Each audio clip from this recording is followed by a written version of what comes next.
January 7th, 2026. A Ukrainian FPV drone targeted a Russian soldier. Two Russian soldiers hiding in a wooded area were detected, and a drone attack was immediately launched.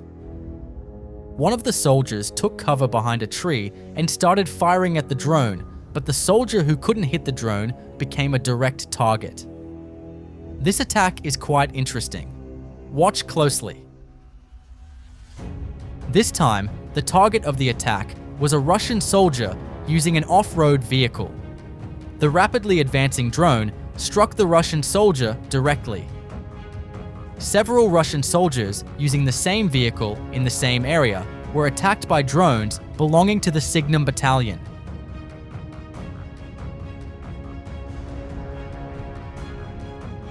The current attack is from the Donetsk region.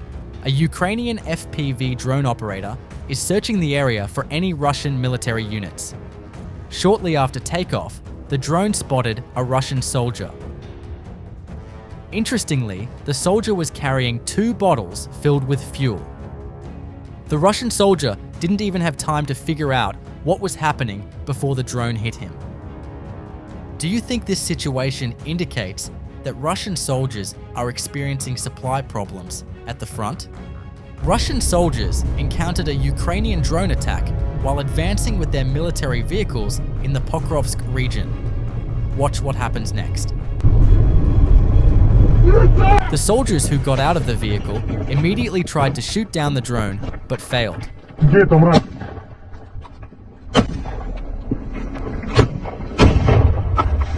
Did you notice the Russian soldier trying to escape from the drone? A Ukrainian FPV drone operator spotted a Russian soldier hiding in abandoned ruins in the Sumy region and attacked. The Russian soldier is running to escape the drone, but he appears to be quite exhausted. The drone quickly collided with the soldier without allowing him to enter the ruins. An FPV drone detected a Russian soldier and approached to attack. Despite encountering the drone, the Russian soldier chose to remain completely motionless. The soldier who did not fight against the drone could not escape becoming its target. Another Russian soldier was spotted alone on the front line in open terrain. A drone was immediately sent to attack. The Russian soldier, who was sitting among the bushes to rest, didn't know what to do when he suddenly encountered the drone. Look at the 2 Russian soldiers caught by a drone in the trenches. The soldiers captured by drones were unable to escape. A Ukrainian FPV drone operator infiltrated a forest densely covered with trees and targeted a Russian soldier. The FPV drone, capable of performing precise maneuvers even in tree-filled terrain, managed to collide with the Russian soldier.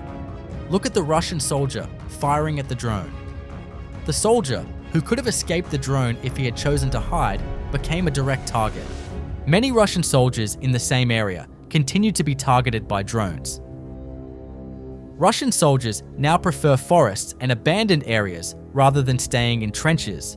The reason is to find safer areas against drone attacks. But you can see that this is useless. Highly experienced drone operators can reach all targets by maneuvering very well in all areas. Here, a Ukrainian fiber optic drone advancing rapidly for an attack successfully detects a Russian soldier hiding under a tree. This time, the Russian soldier targeted in the attack finds himself in a very bad position, becoming the drone's target. While searching for an armored vehicle, the drone encounters a Russian soldier inside and immediately attacks. The Russian soldier has nowhere to escape. Russian soldiers traveling in a military vehicle suddenly encountered a drone attack. The vehicles of the soldiers who immediately fled were completely disabled. The military logistics route used by Russian soldiers between Pokrovsk and the Donetsk region was attacked by Russian forces. Military vehicles constantly on the move in the region became targets one by one. Look at how the vehicles became targets. They are completely exposed targets to drones. These attacks are forcing Russian soldiers on the front lines to fight with insufficient ammunition. The fact that the vehicles used by Russian forces are old is particularly noteworthy. Will Russian forces be able to continue fighting throughout the winter? Because they can no longer even supply their troops in defensive positions. A Ukrainian FPV drone enters a destroyed building. A Russian soldier is hiding inside the building. There he is. The Russian soldier saw the drone, but it's too late to escape now. Two Russian soldiers are spotted advancing, unaware of the drone following them. A drone carrying high explosives attacks the soldiers hiding in a house garage. Look at the Russian soldiers targeted by drones. Russian soldiers, who are usually alone on the front lines, are completely helpless against drones. Most soldiers appear to have no weapons or are in very poor condition. The fact that soldiers trying to hide in various places are still being detected clearly shows that there are hundreds or even thousands of drones in the area. Are these Russian soldiers really trained soldiers? When you look closely at the attacks, it's clear that these soldiers are not trained. It's as if they've been given weapons and sent straight to the front lines. Ukrainian soldiers raided a Russian trench. Launching an attack with heavy firepower, the Ukrainian soldiers attempted to drive the Russian soldiers inside out. This underground Russian shelter had been detected earlier by drones. Now look closely. Unable to respond to the attack, the Russian soldier decides to surrender. This is the Kherson region, the city of Hola Pristan. It has been completely destroyed and abandoned by Russian forces. Ruins, empty streets, and constant interruptions in water, electricity, and communications. Normal life here has ceased to exist. Ukrainian forces have not yet regained control of the region, but Russian forces have begun to slowly withdraw from the area. Military equipment, ammunition, and vehicles belonging to Russian forces were destroyed by Ukrainian forces. Watch the attacks carefully. It appears that Russian forces have left a lot of military equipment completely defenseless in open areas on the front lines. But why are Russian forces doing this? Or could this be equipment randomly left behind? Moreover, it appears that this disabled ammunition is quite costly. However, it was noticed that some Russian soldiers did not even have weapons in most drone attacks. Could it be that Russian forces are truly unable to get logistical support to their soldiers? Russian reconnaissance drones were detected and shot down one by one in the Donetsk region.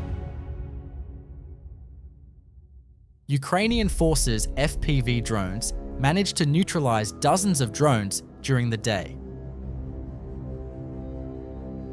These unmanned aerial vehicles are drones used by Russian forces for intelligence, particularly in the Donetsk region. Russian forces, struggling to advance under difficult conditions on the front lines, began to suffer even more losses without sufficient air support. Does anyone know the model of these downed drones? You can mention it in the comments. AC-300B anti-aircraft missile system worth millions of dollars belonging to Russian forces was destroyed by an FPV drone costing only a few $100s. Fiber optic drones detect and neutralize Russian military vehicles. Russian military vehicles are now unusable on the front lines. Russian soldiers are uncertain about which vehicles to use to advance on the front lines. Russian soldiers who prefer to use motorcycles or ATVs are abandoning other vehicles on the front lines and retreating. The reason for this situation is that these military vehicles are slower on the front lines and the terrain is extremely difficult. The next attack is directed at Russian forces' defensive positions. Due to the season, Russian soldiers have now moved out of their attack positions and are on the defensive. Russian troops trying to maintain their presence in the Pokrovsk region are entrenched there. However, Ukrainian forces, turning the winter to their advantage, have now gone on the offensive. They are attacking Russian forces that have been waiting continuously on the defensive. Numerous military vehicles, communication antennas, ammunition depots, and trenches are being meticulously searched and destroyed by drones. We're entering a new phase of the war, and the shift is impossible to ignore. This isn't a moment of dramatic breakthroughs or clear victories. It's a phase defined by pressure, escalation, and strategic signaling. As temperatures drop, Russian forces are increasingly forced into a defensive posture. Movement becomes risky, logistics slow down, and holding ground takes priority over advancing. Trenches are reinforced, positions are spread thinner, and the goal is no longer momentum, it's survival through the winter months. Ukrainian forces are using this moment to apply pressure. Winter hasn't stopped operations, it has reshaped them. Attacks are more targeted, more deliberate. Drones dominate the sky, striking supply routes, vehicles, and defensive positions. Every weakness exposed by cold, fatigue, or poor equipment becomes an opportunity. This creates a dangerous dynamic. Russian troops try to fortify and endure, but constant drone activity makes even defense costly.